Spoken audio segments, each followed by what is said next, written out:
አንዳንድ ጊዜ ሲጋራ የሚያጨስ ሰው ሳይ ምከረው ይለኛል። እምመክረው ግን እንዲተው ሳይሆን እንዲቀጥልበት ነው። በጣም ማጨስ አለበት። ለሱ ጉዳት ሊሆን ይችላል፣ ለኛ ግን ከፍተኛ ጥቅም አለው። ምን መሰለ፣ እንደምታዩ ስራ አጥነት በዝቷል። ብዙ ሰው ስራ እያጣ ነው እና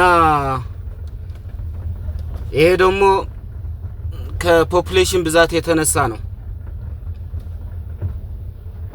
ስለዚህ በአለም ላይ ወደ 8 ሚሊዮን ሰዎች በአመት ይሞታሉ በሲጋራ ምክንያት።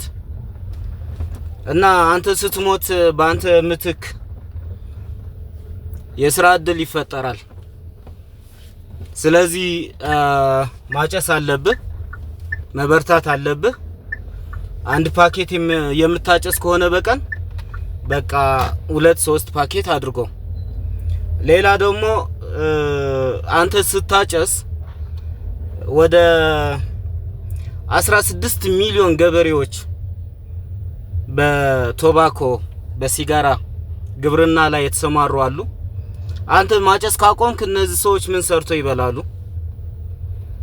ሌላ ደግሞ ወደ 2 ሚሊዮን ሰዎች ደግሞ አሉ በሲጋራ ፋብሪካ ተቀጥረው የሚሰሩ እና አንተ ማጨስ ስታቆም እንዴት አድርጎ ነው ስራቸው የሚቀጥሉ እነዛ ሰዎች?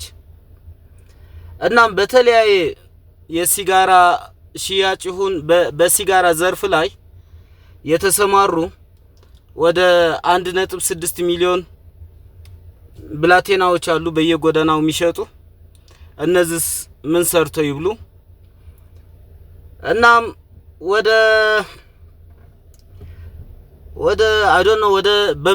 በመቶ ሚሊዮን የሚቆጠሩ ሰዎች በሲጋራ ምክንያት ታሟል።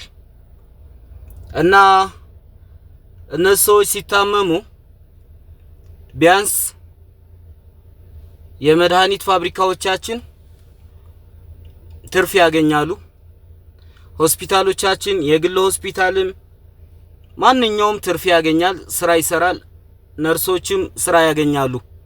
ሌላ ደግሞ ማጨስ ያለብህ አንተ ከቻልክ ዳብል አድርጎ ወይም ጥሩ እኮ ነው ሲጋራ ማጨስ። እኔ አልጠላውም፣ እኔ አላጨስም፣ ግን አልጠላውም። ሲጋራ የሚያጨሰው ለኔ ጥቅም ስለሆነ አልጠላውም። ቀላል አይደለም፣ ምክንያቱ ብዙ የስራ እድል ይፈጠራል። አንተ ስታጨስ፣ አንተ ስትሞት ብዙ የስራ እድል ይፈጠራል።